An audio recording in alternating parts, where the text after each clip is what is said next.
तो आज अपन पढ़ेंगे जंतु वर्गीकी, है ना। पाठ का नाम लिख लो आप लोग, जंतु वर्गीकी। लिख लिया? जंतु वर्गीकी, या फिर इसको हम कहते हैं एनिमल टेक्सोनोमी। क्या कहते हैं? Animal taxonomy. टेक्सोनोमी, जंतु वर्गीकी या फिर एनिमल टेक्सोनोमी। ठीक है, इसको पढ़ रहे हैं अपन। ठीक है, तो इसमें हम क्या करते हैं, जंतु वर्गीकी के अंतर्गत क्या करते हैं। ठीक है, तो देखो आप लोग, तो इसमें हम क्या करेंगे, सबसे पहले परिभाषा देंगे वर्गीकरण की। किसकी परिभाषा देंगे? वर्गीकरण की। तो वर्गीकरण या फिर क्लासिफिकेशन, वर्गीकरण या फिर क्लासिफिकेशन। वर्गीकरण और क्लासिफिकेशन हम क्यों करते हैं, इसका क्या कारण है? इसका ये कारण है कि हमने पहले भी पढ़ा है कि संसार में कई प्रकार के जीव जंतु होते हैं, तो वो उनको किस आधार पर अपन वर्गीकृत करें, है ना। किस आधार पर वर्गीकृत करें, किस आधार पर उनको बांटे। जैसे मान लीजिए हमको कोई पेड़ दिख गया तो इसको किस वर्ग में रखें।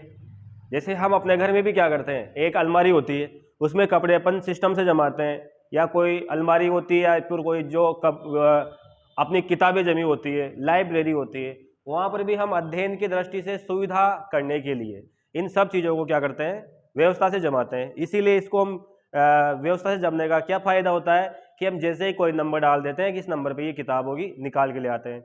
वैसे ही वर्गीकरण में क्या करते हैं, हम क्या करते हैं, सभी जीवों को एक विशेष प्रकार के समूह में बांट लेते हैं, व्यवस्था कर लेते हैं उसकी। कभी इस प्रकार के समूह में क्या रहेगा, फलाना फलाना जीव रहेगा, उसको हम वैसे ही कर लेते हैं। जैसे हमने बांट दिया कि 4 पैर वाले कौन कौन है भाई, तो 4 पैर वाले में 4 पैर वाले जंतु जितने भी है वो सब आ जाएंगे। तो 4 पैर वालों का अपन अध्ययन कर लेंगे, फिर देख लेंगे भाई 2 पैर वाले कितने हैं, पंख वाले कौन से, तैरने वाले कौन है। कि संसार में सबसे पहले हम जंतुओं को बांटते थे भाई कि ये पेड़ है और ये पौधा है। जो हरे रंग का है, एक जगह रुका हुआ है, वो पेड़ है, और जो चल रहा है, दौड़ रहा है, भाग रहा है, वो क्या है भाई, कोई जंतु है। तो इस अध्याय में हम पढ़ेंगे वर्गीकरण, वर्गीकरण में भी हम पढ़ेंगे क्लासिफिकेशन में जंतुओं का वर्गीकरण। ठीक है, तो जंतुओं का वर्गीकरण किस प्रकार से करेंगे, तो देखो सिंपल सा है कि संसार में क्या होते हैं, बहुत सारे जंतु होते हैं, समानता और असमानता के आधार पर वर्गीकरण किसे कहेंगे, कि समानता और असमानता के आधार पर जीवों को बांटना। ठीक है, अलग अलग समूह में रखने की व्यवस्था को वर्गीकरण कहते हैं। तो क्या परिभाषा हो जाएगी अपनी, कि समानता व असमानता के आधार पर, समानता व असमानता के आधार पर, समानता व असमानता के आधार पर जीवों को समानता व असमानता के आधार पर जीवों को अलग अलग समूहों में रखना, ये परिभाषा है। समानता व असमानता के आधार पर जीवों को अलग अलग समूह में रखना क्या कहलाता है, अलग अलग समूह में रखना वर्गीकरण कहलाता है। क्या कहलाता है? वर्गीकरण कहलाता है। ठीक है, तो ये परिभाषा हो जाएगी। आप लिखिए इसको, ऐसा कैसा है, समानता लिखो, तो इधर आ जाए आगे, इधर इस साइड पे। समानता व असमानता के आधार पर जीवों को अलग अलग समूह में रखना क्या कहलाता है, वर्गीकरण कहलाता है। ठीक है, लिख लेना। फिर इसके बाद एक शब्द आता है वर्गीकी, साथ में लिखते भी जाना आप लोग, वर्गीकी। वर्गीकी को कहते हैं हम टैक्सोनॉमी। क्या कहते हैं? टैक्सोनॉमी। तो वर्गीकरण के लिए जिन नियम सिद्धांतों का पालन करते हैं उसको अपन क्या कहते हैं भाई, वर्गीकी कहते हैं। तो परिभाषा क्या हो जाएगी, कि जीव विज्ञान की वह शाखा, जीव विज्ञान की वह शाखा जिसके अंतर्गत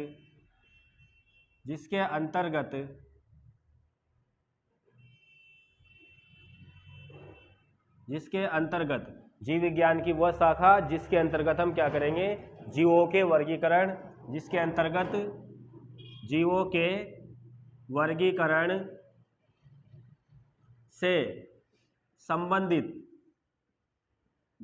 वर्गीकरण से संबंधित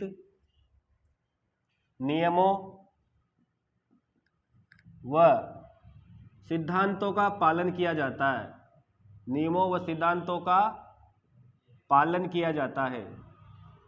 देख लेना आगे, जीव विज्ञान की वह शाखा जिसके अंतर्गत जीवों के वर्गीकरण से संबंधित नियमों व सिद्धांतों का पालन किया जाता है, वर्गीकी कहलाता है, वर्गीकी कहलाता है। ठीक है, वर्गीकी कहलाता है।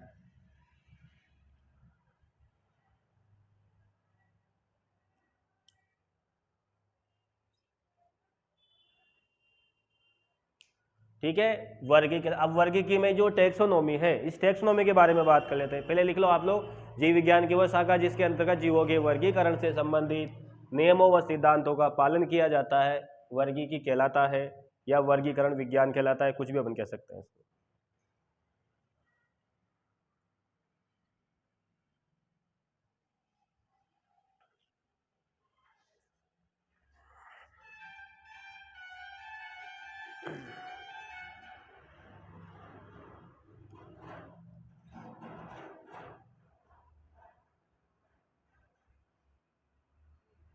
ठीक है, इसके बाद आगे देखना, समझना पहले कि वर्गीकी जो शब्द है, ये वर्गीकी शब्द है, ये क्या है, इसके बारे में बात करेंगे कि वर्गीकी को बोलते हैं टेक्सोनोमी। क्या बोलते हैं?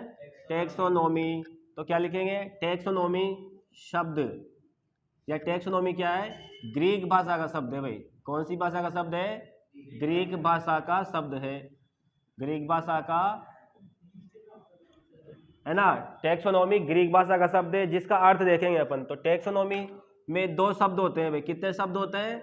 दो होते हैं। एक शब्द होता है टेक्सस। क्या होता है? एक शब्द टेक्सस। ठीक है, क्या होगा? टेक्सस, या टेक्सिस बोल देते हैं, टेक्सिस।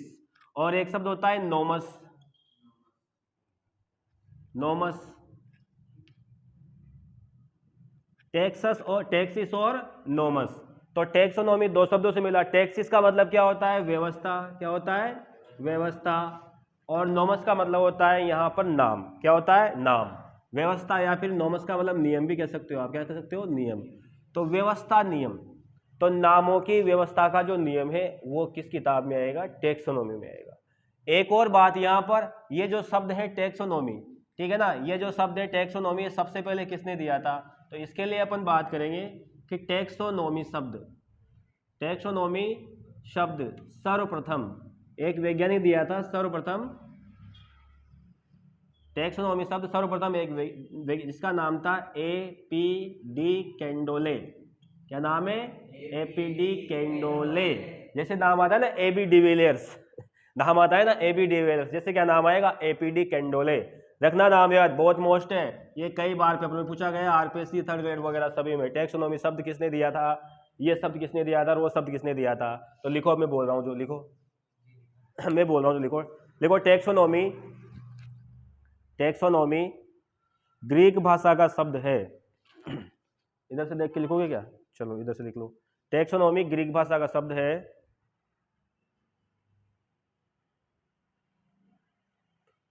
ये A.P.D.E. लिख देना पीछे, A.P.D.E. कैंडोले। पहले मैं बोल रहा हूँ लिखो, टेक्सोनोमी ग्रीक भाषा का शब्द है। अब ऐसे से लिख लो, ये इधर वाला टेक्सोनोमी ऐसे से नीचे से निकाल लो, लगा के लिख लो ऐसे कैसे।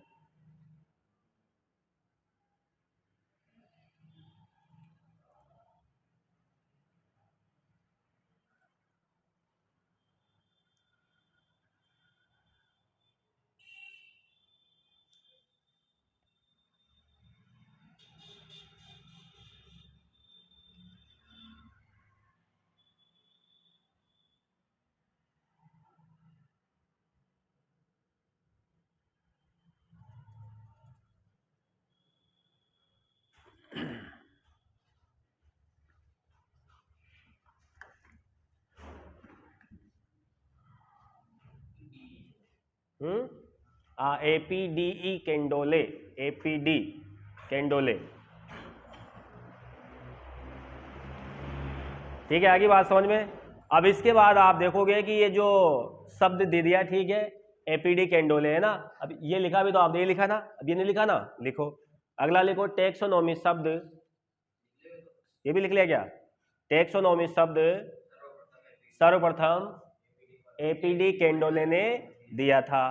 ठीक है, अब नेक्स्ट हेडिंग डालो आप वर्गीकरण के सिद्धांत। नेक्स्ट हेडिंग डालो वर्गीकरण के सिद्धांत। वर्गीकरण के सिद्धांत। वर्गीकरण के सिद्धांत की वर्गीकरण का क्या सिद्धांत है, किस आधार पर वर्गीकरण किया गया, सबसे पहले किसने दिया, सबसे बाद में किसने दिया, किसका आजकल मान्य है, किसका मान्य नहीं है।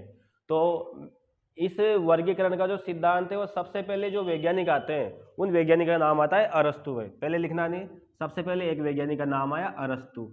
क्या नाम आया? अरस्तु। अब अरस्तु ने कहा कि जीव होते हैं ना, किसके आधार पर इन्हें दिया? कार्य की समानता के आधार पर। इनका जो वर्गीकरण का आधार था वो दो था। एक तो था कार्य की समानता, क्या था? कार्य की समानता। एक तो ये था इनका वर्गीकरण का आधार। एक दूसरा था इनका वर्गीकरण का आधार, एक तो कार्य की समानता हो गया, एक हो गया विभिन्नता। विभिन्नता का मतलब हो सकता है असमानता।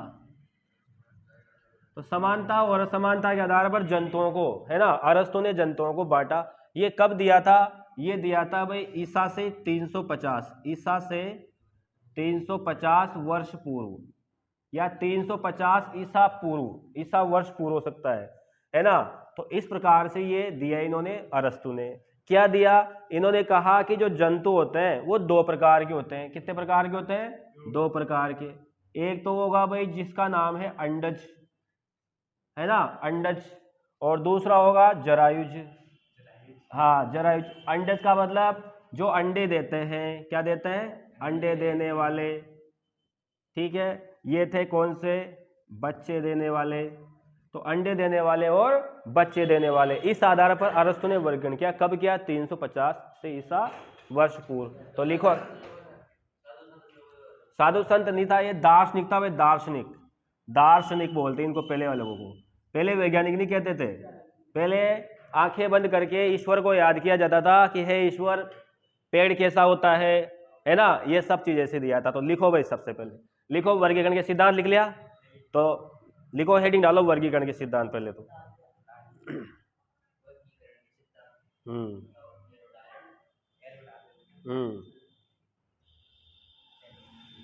ठीक है, लिख लिया?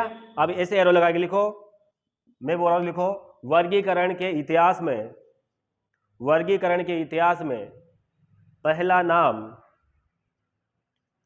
वर्गीकरण के इतिहास में पहला नाम, वर्गीकरण के इतिहास में पहला नाम अरस्तु का आता है।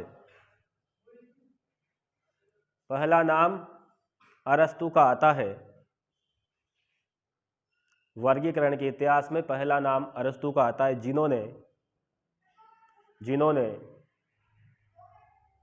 350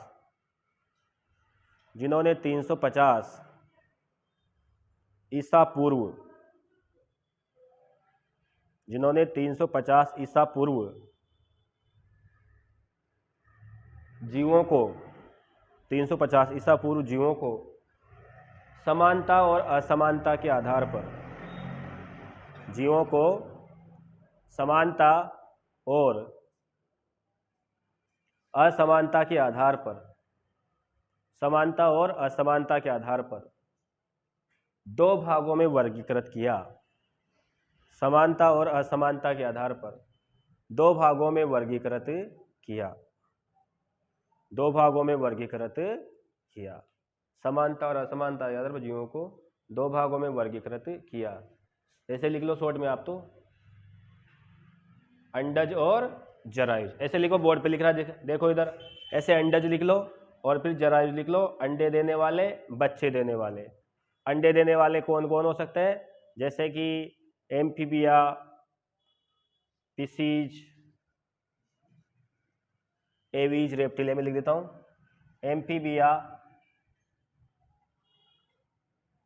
पिसीज, पढ़ेंगे आगे, पढ़ेंगे। पिसीज, एवीज, एम्फीबिया, पिसीज हो गया, एवीज हो गया, रेप्टाइल्स हो गया, रेप्टिल यानी सांप, मगरमच्छ, हाँ मुर्गा। बच्चे कौन देते हैं भाई? एक तो मनुष्य हो गया बच्चे देने में, मनुष्य, बस मनुष्य लिख देता हूं, और क्या लिखूं? वेल मछली लिख देते हैं, वेल मछली अंडे देती, बच्चे देती है भाई। कुत्ता भी लिख देते, तुम कहो कुत्ता लिख दो, गन्नकड़ा लिख देते हैं, और भी कुछ जो चाहो तुम लिख देंगे।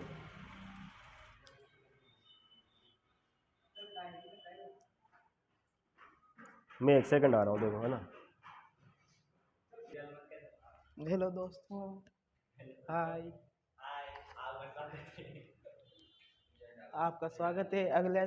अगले टॉपिक अब आगे चलेंगे।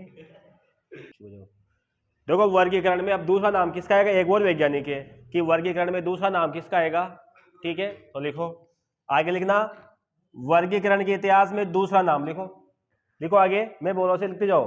वर्गीकरण के इतिहास में दूसरा नाम, वर्गीकरण के इतिहास में दूसरा नाम, दूसरा नाम जॉन रे का आता है, जॉन रे।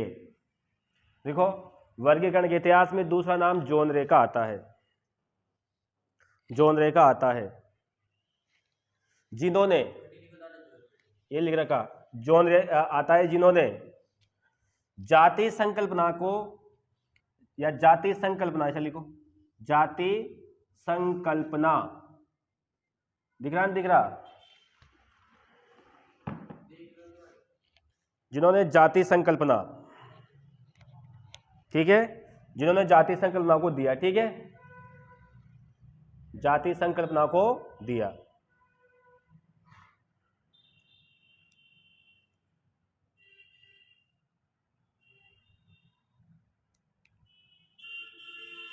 ठीक है, लिखो, अब मैं थोड़ा मिटा देता हूं इसको ना। लिखो आगे, इनके बाद, इनके बाद, हाँ लाइन छोड़ के लिखो, इनके बाद स्वीडन के, स्वीडन,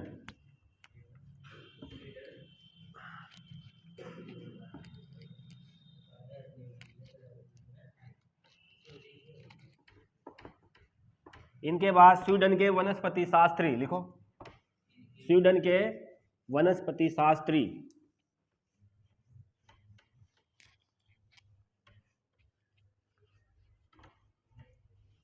वनस्पति शास्त्री, स्वीडन के, कहाँ का था भाई, देखो मैं नाम लिखता हूं, स्वीडन, स्वीडन, स्वीडन का कौन था ये, कौन था बोलो, वनस्पति शास्त्री, स्वीडन का वनस्पति शास्त्री। इनके बाद स्वीडन के वनस्पति शास्त्री, क्या नाम बताया था मैंने उसका, नहीं बताया अभी, कैरोलस लीनियस, कैरोलस लीनियस, हाँ हाँ यही लिखो, स्वीडन के वनस्पति शास्त्री कैरोलस लीनियस ने 1758 में, कब लिखी बोलो, 1758 में एक पुस्तक, हाँ 1758 में एक पुस्तक लिखी, 1758 में एक पुस्तक लिखी, एक पुस्तक लिखी जिसका नाम सिस्टेमा नेचुरी था, सिस्टेमा नेचुरी, जिसका नाम सिस्टेमा नेचुरी था, लिखो भाई, जिसका नाम सिस्टेमा नेचुरी था। ठीक है, जिसका नाम सिस्टेमा नेचुरी था, तो लिखो इसमें इन्होंने, इसमें इन्होंने जीवों का, जीवों का, हाँ जीवों का वैज्ञानिक ढंग से, जीवों का वैज्ञानिक ढंग से, जीवों का वैज्ञानिक ढंग से वर्गीकरण, जीवों का वैज्ञानिक ढंग से वर्गीकरण प्रस्तुत किया, जीवों का वैज्ञानिक ढंग से वर्गीकरण प्रस्तुत किया, जीवों का वैज्ञानिक ढंग से वर्गीकरण प्रस्तुत किया।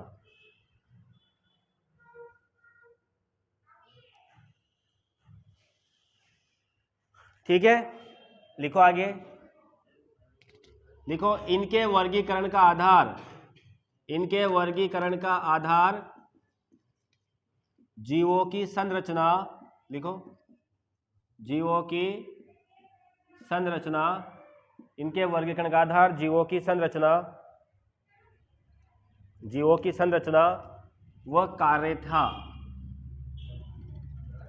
जीवों की संरचना व कार्यता, वर्गीकरण का आधार है भाई इनका। आपसे कोई पूछे कि जो कैरोलस लिनेस था उन्होंने एक किताब लिखी थी, उस किताब का क्या नाम था? सिस्टेमा नेचुरी। क्या नाम था उसका?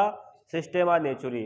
तो उस सिस्टेमा नेचुरी में उनके वर्गीकरण का क्या आधार होना चाहिए था? उनका आधार था भाई जीवों की संरचना और उनका कार्य, कि जीवों की संरचना कैसी होती है और वो जीव कैसे कार्य करते हैं, इसके आधार पर वर्गीकरण को उन्होंने दिया था। एक नए भाषा में बोलो, किताब कौन सी लिखी? सिस्टेमा नेचुरी। ठीक है, आधार क्या था भाई? बोलो, जीवों की संरचना व कार्य। आपसे पूछे संसार में सबसे पहली बार, फर्स्ट टाइम, है ना, संसार में पहली बार जीवों का वैज्ञानिक तरीके से वर्गीकरण किसने प्रस्तुत किया था? तो वो भाई साहब कौन थे? Carolus Linnaeus. कौन थे? Carolus Linnaeus. आगे लिखो, इन्होंने ही, लिखो इन्होंने ही, इन्होंने ही,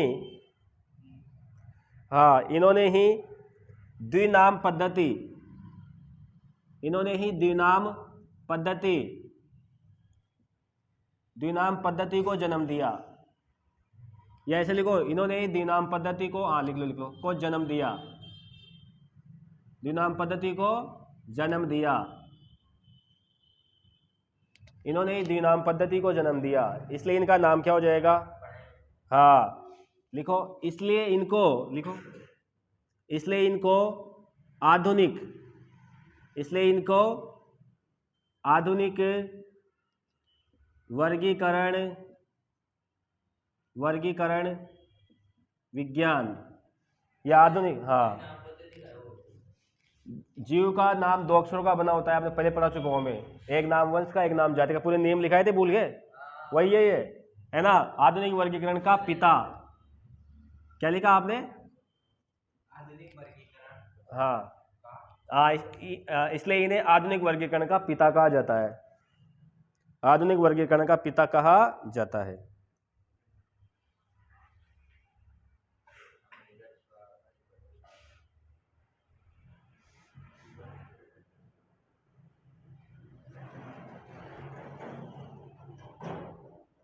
ठीक है, आधुनिक वर्गीकरण का पिता कहा जाता है। अब इन्होंने जाति की संकल्पना दी थी भाई, किसकी दी थी? जाति की। तो उसके बारे में लिखेंगे, हेडिंग डालो, जाति संकल्पना, जाति संकल्पना।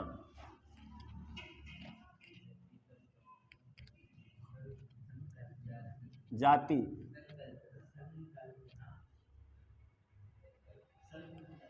मैं लिख रहा हूं, भी लिख रहा हूं, भाई लिख रहा हूं।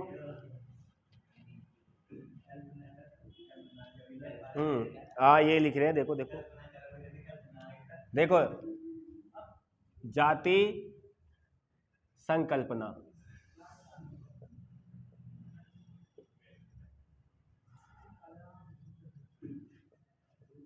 जाति संकल्पना भी बोल देते हैं, ठीक है ना।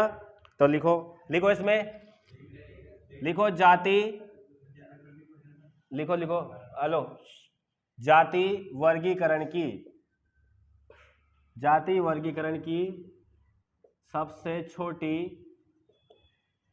वर्गीकरण की सबसे छोटी व मूल इकाई है, वर्गीकरण की सबसे छोटी व मूल इकाई है, जाति वर्गीकरण की सबसे छोटी व मूल इकाई है।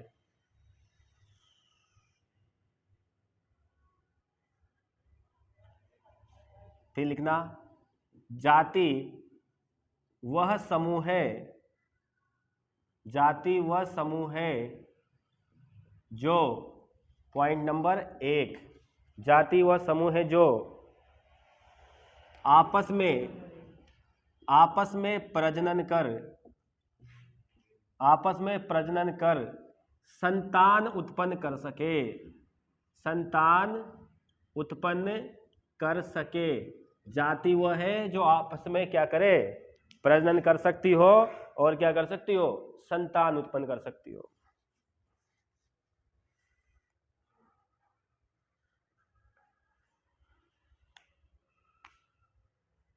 फिर लिखो, जाति का एक विशेष जीन पूल होता है, जीन पूल जानते हो? डीएनए, है ना। जाति का विशेष जीन पूल, जीन पूल बोले तो क्या? डीएनए। जाति का एक विशेष जीन पूल होता है, लिखो, जाति का एक विशेष जीन पूल होता है। फिर अगला पॉइंट, संरचनात्मक व कार्यात्मक दृष्टि से एक समान हो। संरचनात्मक और कार्यात्मक दृष्टि से एक समान हो। समझ गए? देखो जाति, जैसे मनुष्य अपन है, अपनी जाति क्या है? अभी देखो अपनी जाति मनुष्य की है, अपने को देखिए, अपनी जाति मनुष्य की है तो अपन देखो एक जैसे है कि नहीं है? सारे के सारे एक जैसे हैं। हाँ, चलो किसी बिल्ली को ले लीजिए आप लोग, तो बिल्ली का क्या सीन है? बिल्ली का भी ये सीन है कि सारी बिल्ली अपन को एक जैसे नजर आती है, उसको बोलते हैं जाति।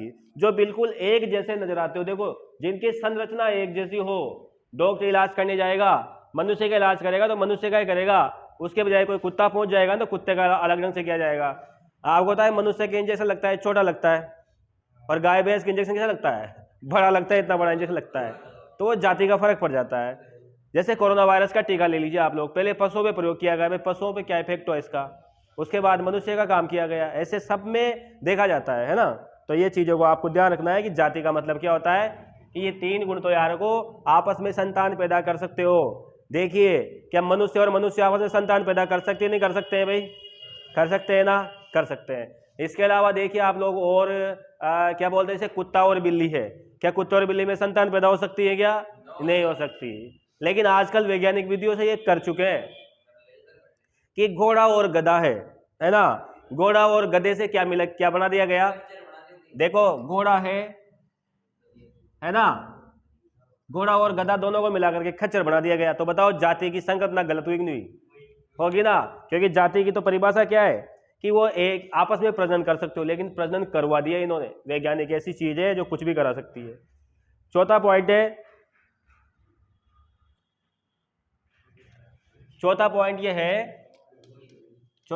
है कि जाति के सदस्य केवल अपनी ही जाति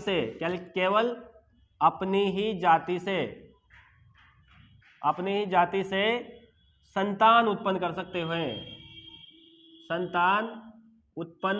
हैं। लिखो पूरी लाइन, जाति के सदस्य केवल अपनी ही जाति से संतान उत्पन्न कर सकते हैं, अन्य से नहीं।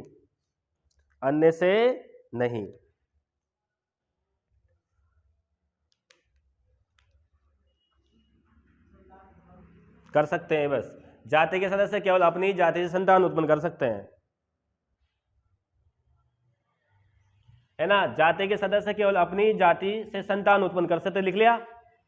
एक नियम तो ये कहता है कि जाति के सदस्य अपनी ही जाति से क्या कर सकते हैं? संतान उत्पन्न कर सकते हैं। लेकिन बाई चांस कभी ऐसा हो जाए कि अलग अलग जातियों में क्या हो जाए? संतान उत्पन्न हो जाए, तो वो संतान कैसी होगी? वह संतान होगी बंधे, उससे फिर नई संतति नहीं बनेगी। जैसे मैं लिख देता हूं आगे, क्या लिखा? जाति के सदस्य केवल अपनी जाति से संतान उत्पन्न कर सकते हैं, अन्य से नहीं। लेकिन लिखना आगे, लेकिन यदि दो भिन्न जातियों से, लिखो मेरे साथ साथ लिखो, लेकिन यदि दो भिन्न जातियों से संतान उत्पन्न हो जाए तो वह संतान बंधे होगी। कैसी होगी? बंधे। अर्थात कैसी होगी? क्या बोलते हैं उसको आप? बांझ, है ना। अर्थात बांझ होगी। अब बांझ भी समझाना नहीं पड़ेगा ना। बांझ का मतलब यह है कि संतान तो हो जाएगी, इनके अलग अलग जातियों में संतान तो हो जाएगी, लेकिन संतान के संतान नहीं होगी फिर, है ना। संतान को तो फिर वेट करना पड़ेगा। हाँ, ये बात है भाई। तो बताओ आएगी नहीं बातें समझ में? आ रही है ना समझ में अच्छे से?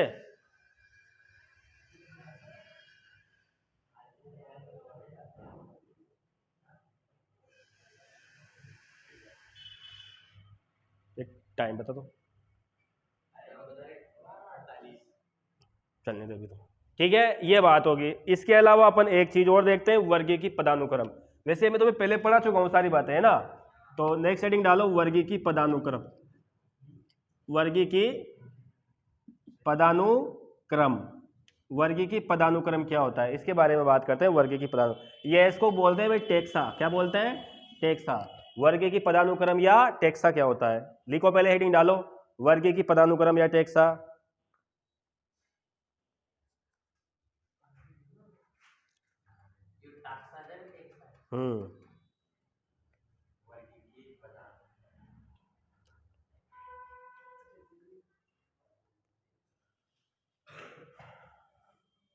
लिखो, इसमें लिखो, लिखो मेरी परिभाषा लिखो, मैं बोल रहा हूं तो लिखो। जंतुओं को जंतुओं को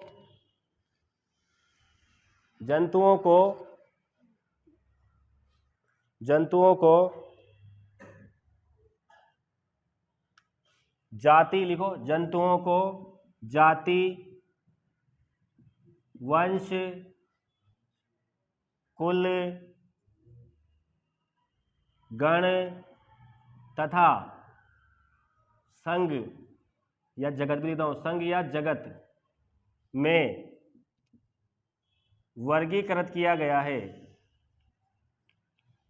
जाति, वंश, कुल, गण तथा संघ, जगत में वर्गीकृत किया गया है। वर्गीकृत किया गया है, ठीक है, वर्गीकृत किया गया है ना। इनको ही लिखो, इनको ही, जो वर्गीकरण का आधार है, इनको ही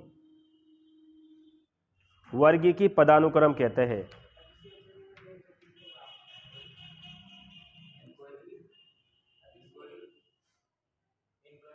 हाँ, इनको ही वर्गीकी पदानुक्रम कहते हैं। लिखो, इनको ही वर्गीकी पदानुक्रम कहते हैं। इनको ही वर्गीकी पदानुक्रम कहते हैं। लिखो, इनको ही वर्गीकी पदानुक्रम कहते हैं। ठीक है, चलो लिख लिया, वर्गीकी पदानुक्रम कहते हैं। उसके बाद हेडिंग डालो, हेडिंग डालो, मानव का वर्गीकरण। मानव का वर्गीकरण, हेडिंग डालो, मानव का। जैसे इसके आधार पर कैसे करेंगे? मानव का वर्गीकरण। देखो, मानव का वर्गीकरण में सबसे पहले हम क्या लिखते हैं, बताओ? सबसे पहले आता है भाई, सबसे पहले आता है जगत। क्या आता है भाई? सबसे पहले क्या आता है? अरे इधर देखो सभी, सबसे पहले आता है बेटा जगत। क्या आता है? जगत। जगत के बाद क्या आता है? संघ। क्या आता है? संघ। जगत के बाद क्या आया? संघ। जगत हो गया, संघ हो गया। संघ के बाद आएगा यहाँ पर वर्ग। क्या आएगा? वर्ग। वर्ग के बाद आएगा गण। क्या आएगा? गण। गण के बाद आएगा यहाँ पर कुल। क्या आएगा? कुल। फिर आएगा वंश और फिर आएगा जाति। ठीक है, जगत, कुल, वंश और जाति। तो मनुष्य का जगत कौन सा है? 5 जगत अवधारणा पढ़ी थी ना आप लोगों ने, 5 जगत अवधारणा थी। तो 5 जगत अवधारणा में हमने क्या कहा था कि जो मनुष्य का जो जगत होगा वो क्या होगा? एनिमेलिया होगा। क्या होगा? एनिमेलिया। तो मनुष्य का जगत क्या हो गया? एनिमेलिया। ठीक है, संघ किस में है? संसार में 2 संघ है, कोऑर्डेटा और नॉन कोऑर्डेटा। तो हम किस में आ गए? हमारे रीढ़ की हड्डी होती है ना, तो हम आगे कोऑर्डेटा में। ठीक है, हम कोऑर्डेटा में आ गए। कोऑर्डेटा के बाद हमारा वर्ग क्या है भाई? हमारा वर्ग होता है भाई मेमेलिया। क्या आता है? मेमेलिया। वर्ग आता है मेमेलिया।